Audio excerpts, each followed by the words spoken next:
જામનગરમાં ભારતીય જનતા પાર્ટી દ્વારા રાહુલ ગાંધી વિરુદ્ધ વિરોધ પ્રદર્શન યોજાયું હતું। દિલ્હી ખાતે આયોજિત એઆઈ સમિટ દરમિયાન કોંગ્રેસ દ્વારા કરાયેલા વિરોધના પગલે શહેર ભાજપા યુવા મોરચાએ ભાજપ કાર્યાલયથી લાલ બંગલા સુધી રેલી કાઢી હતી। સૂત્રોચ્ચાર સાથે આગળ વધેલી રેલી દરમિયાન કાર્યકરે પૂતળું દહન કરવાનો પ્રયાસ હાથ ધરવામાં હતો, જોકે પોલીસ તાત્કાલિક દોડી આવી પૂતળું જપ્ત કરી વિરોધ અટકાવ્યો હતો। શહેર ભાજપના અગ્રણીઓ અને કાર્યકરો મોટી સંખ્યામાં ઉપસ્થિત રહ્યા હતા અને કોંગ્રેસના વિરોધમાં આક્રોશ વ્યક્ત કરવામાં આવ્યો હતો।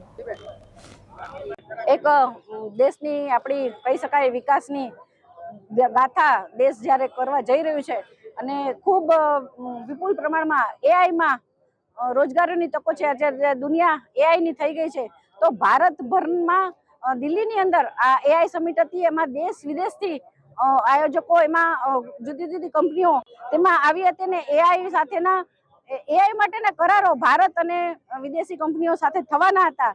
એઆઈ સમિટમાં યુથ કોંગ્રેસ દ્વારા જે રીતે વિરોધ પ્રદર્શન કરવામાં આવ્યો અને જો એ લોકો ગાંધીજીની વિચારધારાઓમાં માનવાવાળો આપણો દેશ છે, તો જે રીતનું એને ત્યાં વિરોધ કર્યો છે ટી શર્ટ કાઢીને, આ એક પ્રકારનું આપણે કહી શકાય આવું નાચ એમણે એઆઈ સમિટમાં કર્યું। તો એમાં પણ ભારતીય જનતા પાર્ટી એવું માને છે કે આ એક દેશ વિરોધી પ્રકૃતિ કહી શકાય, દેશના વિકાસની વિરોધની એમની માનસિકતા છે અને દેશની ગરિમાને વિદેશી લોકો સામે દેશની ગરિમાને એ લોકોએ ઠેસ પહોંચાડી છે।